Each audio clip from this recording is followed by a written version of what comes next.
রোজা রয়েছি বাট এটা তো ট্রেন, দ্যাটস ওয়াই রোজা রেখেছি। রোজা ধর্মের জায়গায় উৎসব সবার, হিন্দুরাও কিন্তু ঈদ মোবারক আমাদের বলে। হ্যাঁ, রোজা আছে অবশ্যই। কি মনে হয় রোজা কি হালকা হয়েছে এই ডান্সে? আমার মনে হয় না, কারণ রোজা থেকে সংযম করতে হয়, ঠিক আছে, বাট মাঝে মাঝে আনন্দ করাটা ইটস ওকে। এটা ক্যাম্পাসের অনেক বড় একটা ট্রেডিশন, প্রত্যেক বছর হয় আর এই একটা দিনের জন্য অপেক্ষা করে থাকে আমরা ধর্ম বর্ণ নির্বিশেষে সব মানুষ।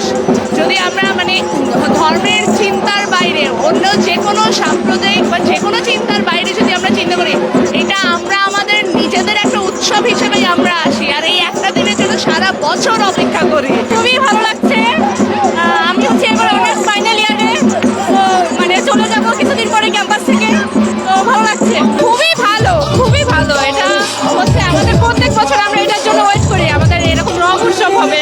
আজকে আমার সমস্ত বন্ধু বান্ধব থেকে শুরু করে ঢাকা বিশ্ববিদ্যালয়ে অনেক বিভিন্ন ফ্যাকাল্টি থেকে বন্ধু বান্ধবরা এসেছে। এটা আমাদের জন্য একটা উৎসব, অনেকের সাথে দেখা হয়ে যাচ্ছে, অনেক সময় ক্লাসের জন্য দেখা হয় না, কিন্তু এই উৎসবের মাধ্যমে আমাদের অনেক বন্ধু বান্ধবের সাথে দেখা হয়ে যাচ্ছে।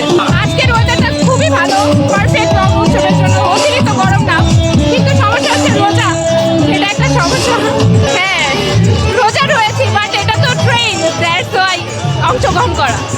আবেগের জায়গা থেকে বলতে এটা আমরা উৎসব মনে করি, দ্যাটস ওয়াই রোজার জন্য মানে রোজা রেখেছি। রোজা ধর্মের জায়গায় উৎসব সবার। আমি মানে রোজা কি হালকা হয়েছে কিনা যে নাচ নাচেছে? সেটা তো বলতে পারবো না, আমাদের কাছে উৎসব মানে সবার জন্য উৎসব।